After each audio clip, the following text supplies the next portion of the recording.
Retornamos com o programa Café com Direito. Nesse bloco, com um bate-papo jurídico. E hoje, algo diferente. Estou aqui na companhia de dois entrevistados, duas pessoas ilustres.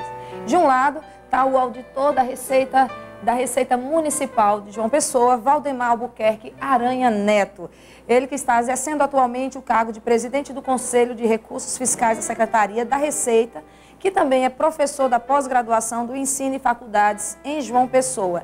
E o currículo dele é tão extenso quanto do nosso outro convidado, Dr. Glênio Dantas, que é contador, né, e perito. Se a gente for aqui falar só dos currículos dos nossos convidados, o bate-papo vai prolongar. Sejam ambos bem-vindos ao programa Café com Direito. E o nosso tema será a nota fiscal eletrônica. É uma novidade, vocês estão vendo que tudo está encaminhando para esse processo eletrônico, no judiciário e também na questão fiscal. E vamos começar com uma pergunta que eu acho que é interessante. O que muda na vida do contribuinte ou então para a própria prefeitura essa nota fiscal eletrônica? Muda bastante, sim. Primeiramente, a gente tem uma alteração na forma de emissão desse documento. É uma mudança cultural. Antes, o contribuinte usava um instrumento de papel, uma nota fiscal de papel, para fazer a emissão desse documento. Hoje em dia, com a implantação da nota fiscal de serviço eletrônica, ele usa o sistema de informática para fazer essa emissão. Então, isso modifica a forma do dia a dia de trabalho do contribuinte, na rotina, no estabelecimento dele, como também modifica a forma como nós, da Prefeitura, passamos a visualizar o que o contribuinte faz e passamos a trabalhar e monitorar o que o contribuinte está fazendo. E agora uma visão de quem está do outro lado, né, do computador, que é o contador. Quais são os benefícios, quais são as dificuldades que está tendo que é o início, eu diria que é o início, né, da implantação dessa nota fiscal eletrônica, doutor Glênio? Eu acho muito importante na parte da modernidade, porque facilita bastante a emissão de nota fiscal, é uma coisa bastante rápida para o contribuinte, entendeu? Agora, é lógico que todo início precisa de aprimorações, como eu já tinha até falado com outros fiscais, o grande problema que o contribuinte tem tido é na parte quando precisa de ligar para o telefone para tirar alguma dúvida sobre a emissão de nota fiscal. Que quando há uma inconsistência na emissão de nota, infelizmente o contribuinte não pode estar indo na prefeitura constantemente, que até é ruim também para a prefeitura. Ele está indo para o município, que engarrafa, congestiona, etc. Então, quando você liga, você tem ligado, às vezes eu tenho ligado diversas vezes, e a gente não consegue, infelizmente, na maioria das vezes, um esclarecimento que podia ser resolvido pelo telefone. Certo? O programa funciona, a nota fiscal é eficientíssima, isso é uma coisa que é um futuro inevitável, não tem para onde correr, isso aí é ótimo. Mas são coisas que podem ser aprimoradas, que faz parte do cotidiano de qualquer novidade, né? Tudo precisa ser aprimorado. A prefeitura, doutor Valdemar, ele já tinha detectado esse problema na questão da falta do acompanhamento por telefone, de retorno? Sim, de fato a gente percebe que há um congestionamento, às vezes, nas linhas, ou então também há uma dificuldade de a gente conseguir dar um retorno para o contribuinte em diversas situações. Mas a ideia da prefeitura, nessa fase inicial de implantação, está também ampliando essa possibilidade de contato telefônico, porque como Glênio comentou aqui, a gente tem uma facilidade, seria mais fácil para a prefeitura, para o município, atender esse contribuinte por telefone do que recebê-lo pessoalmente lá no box de atendimento, já que na maioria das vezes o próprio telefone vai ser suficiente para que você consiga resolver aquela situação. Agora também a gente espera que, como essa nota ela é relativamente recente e também porque a implantação dela ainda não está totalmente concluída, nessa fase inicial realmente é mais necessário esse contato, essa interação entre prefeitura e contribuinte e contador, nessa intermediação. Agora, só que no futuro a gente espera que isso vá reduzindo aos poucos, porque à medida que as pessoas vão usando a ferramenta, elas vão tendo cada vez mais facilidade de usar, não é verdade? A nota fiscal eletrônica, essa que foi adotada pelo município de João Pessoa, ela é compatível com a nota fiscal eletrônica de serviço que é desenvolvida pela Receita Federal em conjunto com, pela Associação Brasileira de Secretarias de Finanças das Capitais, ou ela precisa ainda chegar a se aprimorar ou a ser compatível com o SPED? É verdade, esse é um ponto importante. A nota fiscal eletrônica que a Prefeitura de João Pessoa usa hoje em dia, ela foi contratada a uma empresa, e essa empresa, no momento em que foi especificado o serviço que ela ia fazer, ficou determinado que a Prefeitura exigiria que o sistema viesse no padrão desenvolvido pela Abrasf. A Abrasf, como foi bem falado, ela é a associação que congrega as Secretarias das Finanças Capitais. E a Abrasf contratou um serviço de informática para especificar como seria essa nota fiscal de serviço eletrônico. Ela não desenvolveu propriamente um programa, mas em parceria com a Receita Federal, dentro desse programa, desse projeto nacional que é o SPED, houve uma definição de padrões para o desenvolvimento da nota eletrônica.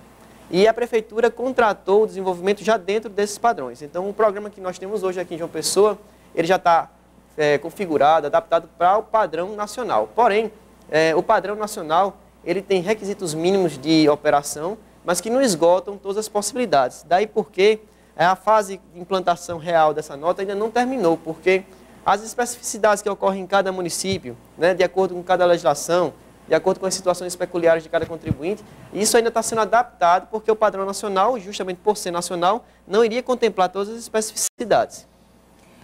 Doutor Breno, percebe essa dificuldade hoje na operação da nota fiscal? Olha, o grande problema que eu vejo só, e seria até, poderia até dizer assim, seria o maior problema que eu vejo na emissão de nota fiscal eletrônica, é o seguinte, por exemplo, algumas atividades, atividades que são isenta de imposto, ou não há incidência de imposto, ou até imune, existe não sei se é toda a corrente da Prefeitura, mas existe uma ala da Prefeitura que diz o seguinte, por não ter o pagamento do ISS principal, não pode emitir nota fiscal, a qual eu respeito, mas eu discordo, porque eu acho que a nota fiscal, na minha opinião, é uma obrigação acessória de quem presta o serviço, revende a mercadoria ou fabrica o produto, porque a Receita Federal não emite nota fiscal. Então, quem emite nota fiscal ou é o Estado, se for mercadorias, ou os municípios, na prestação de serviço. E, além disso, é um direito do consumidor de ter a nota fiscal. E só para endossar esse meu argumento, há cerca de uns 2 anos atrás, um cliente nosso, que não era nem nota fiscal eletrônica ainda, mas também a nota fiscal anterior também tinha esse problema. Ele tinha uma locadora. E um fiscal da Receita Federal, porque locação não incide ISS, não há incidência do ISS, então a Prefeitura de João Pessoa não concede nota fiscal. Você repara o reflexo disso. Um fiscal da Receita Federal de São Paulo fez a locação de um veículo em João Pessoa e na hora de pagar pediu o recibo e a nota. Aí o funcionário disse que não tinha nota fiscal. E ele foi ao gerente e disse, como é que uma empresa não tem nota fiscal? Não, porque a Prefeitura de João Pessoa só consegue nota fiscal se pagar o imposto. E na minha opinião, pagamento do principal é uma coisa e a obrigação acessória é outra. Eu posso comprar um livro que é imune, eu recebo o livro, mas eu tenho a nota fiscal que me dá a garantia do livro e eu não vou pagar imposto, porque é um direito de imunidade do livro, que é uma imunidade nacional. Mas a obrigação acessória do contribuinte é emitir a nota, na minha opinião, e isso facilita, na minha opinião, a sonegação. Porque se eu não tenho nota fiscal, o fisco vai lá, até, na minha opinião, uma forma de facilitar a sonegação, na minha forma de interpretar. Eu respeito o contraditório, mas na minha maneira de interpretar, eu acho que todo contribuinte ele é obrigado a ter uma nota fiscal para dar ao consumidor. Essa é a minha opinião. Vamos ouvir aqui o nosso amigo Valdemar para ver se há uma justificação, uma justificativa legal para essa negatória da emissão da nota. Ah, sim. O que ocorre é que não é em todo serviço imune ou isento em que não há emissão de nota fiscal, tanto de papel como também agora eletrônica. Inclusive, o sistema da nota eletrônica, ele prevê, na hora que você está fazendo a emissão dela, que você selecione qual tipo de natureza de operação dessa nota e lá está previsto o serviço imune ou isento. O que ocorre é que em 2001, o Supremo Tribunal Federal, numa decisão, no julgamento do seu plenário, entendeu que a atividade de locação de bens móveis sem nenhum operador, simples locação, não é uma prestação de serviço. Ora, não sendo prestação de serviço, sendo de outra natureza a operação, não seria justificada a emissão de uma nota fiscal de serviço. Como também não se emite nota fiscal de serviço para a operação com mercadoria.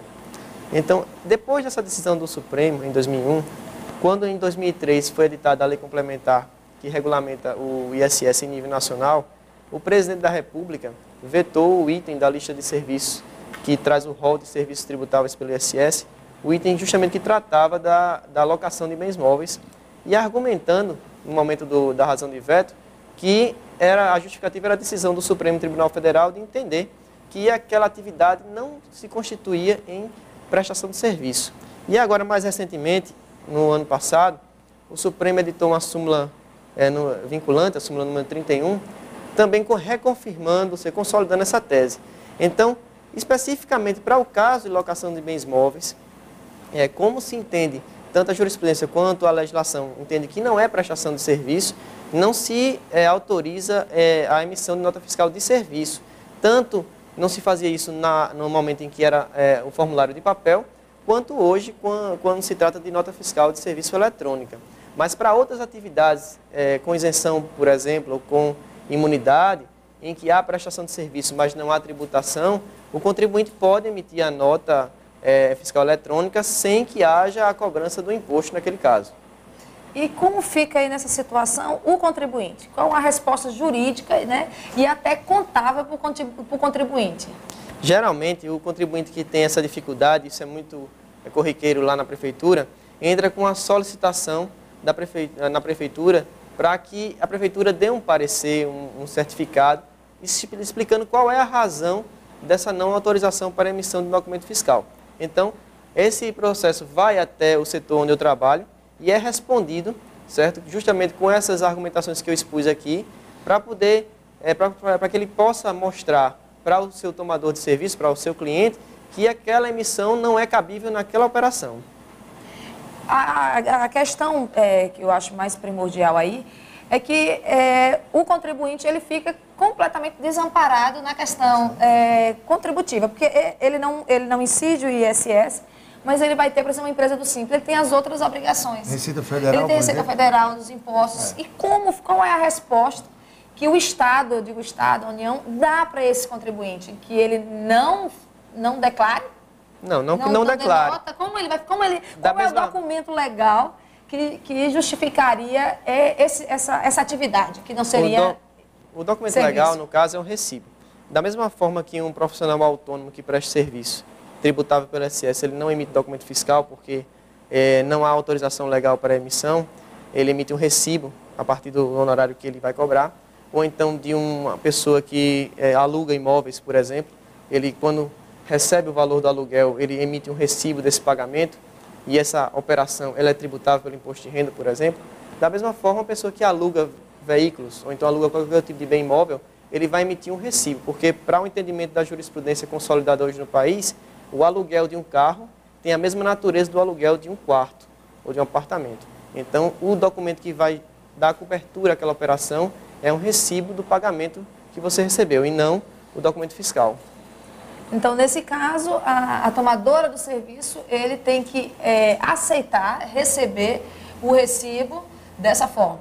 Não se pode negar o recebimento apenas do recibo. Não, e da forma como eu estou explicando aqui, não seria interessante para o fisco que essa operação ficasse fora da tributação. É claro que a Secretaria da Receita, não só de João Pessoa, mas de qualquer outra capital ou de cidade aqui do país, teria interesse de que essa operação estivesse dentro da incidência tributária. Mas não cabe a nós, né? Isso foi decidido já há um bom tempo e está consolidado, há uma súmula vinculante do Supremo nesse sentido. Não há como a gente tributar a operação e para o Supremo essa operação não é de serviço. Okay. Doutor Glênio, gostaria de complementar alguma coisa? Não, eu entendo perfeitamente o que o doutor Valdemar disse. O que eu acho seguinte é que devia ser regulamentado de ser criada uma nota específica para a alocação, está entendendo? Já que foi considerado que não é um serviço, então que a Receita Federal autorizasse a emissão de nota fiscal, ou que fosse criado, os próprios municípios, fosse criado uma emissão específica para alocação, entendeu? Porque recibo, eu sei que o recibo não é um documento totalmente 100%, mas quebra o galho. Mas, na minha opinião, devia ter um recibo e uma nota fiscal específica de locação, já que foi considerado que não era serviço, que o Código Tributário ou fosse criado alguma normativa que o município autorizasse a fabricar uma nota específica para locação. Essa é a minha opinião. E, doutor Glênio, infelizmente, como o tempo da gente ele é curto, eu gostaria só de fechar com a pergunta em relação qual o fundamento legal? Qual foi o fundamento legal para a criação da nota fiscal eletrônica aqui em João Pessoa? Ela ficou restrita à emenda 42 ou houve legislação própria? A legislação própria, sim. Hoje em dia, a parte toda de documento fiscal, ela está disciplinada no regulamento do Código Tributário de João Pessoa, um decreto que foi aprovado no ano passado, em março, e entrou em vigor em abril do ano passado. Ele prevê a nota fiscal de serviço eletrônica e, além delas, do decreto, há duas portarias especificamente tratando de nota fiscal de serviço eletrônica aqui em João Pessoa, que é a portaria número 19, também do ano passado, e a portaria número 21. Essas duas portarias regulamentam aqui em João Pessoa a questão da nota fiscal de serviço eletrônica. A Prefeitura ela se preocupou em dar treinamento para os contadores, para os contribuintes? Houve essa preocupação? Está havendo essa preocupação? Tem algum curso, tem alguma coisa que facilite, um tutorial, alguma coisa que facilite o manuseio da nota fiscal? Sim, no momento da implantação, a gente iniciou a implantação no ano passado, em junho, e nós programamos lá na Prefeitura, no auditório do Centro Administrativo, um conjunto de palestras e treinamentos, tanto da parte normativa quanto da parte operacional relacionada à nota fiscal de serviço eletrônico. Então, a gente agendava e mandava convites para os contribuintes para participarem. A palestra era aberta, muitos contadores participavam, porque eventualmente o contribuinte não tinha tempo de vir, ou então solicitava a presença do contador, e esse treinamento se estendeu até o final do ano passado, até novembro. E também a própria ferramenta, a nota fiscal de serviço eletrônico, no local onde você acessa ela, você pode também baixar um manual de operação que vem com os dados, com as informações para manuseio daquele instrumento. Doutor Valdemar, doutor Glênio Dantas, o programa Café com Direito agradece, mas infelizmente o nosso tempo é restrito e a gente vai ter que encerrar mais um programa Café com Direito. Nós, o Café com Direito, temos esse objetivo de levar para você esse conhecimento, às vezes mais específico para uma área, como na área tributária, do prestador de serviço, ou muitas vezes, como na semana passada, falar sobre erro médico, na área penal. Toda semana procurando um assunto novo, um tema novo, para ampliar e para você também conhecer como anda a nossa justiça. Café com Direito agradece e até a próxima semana.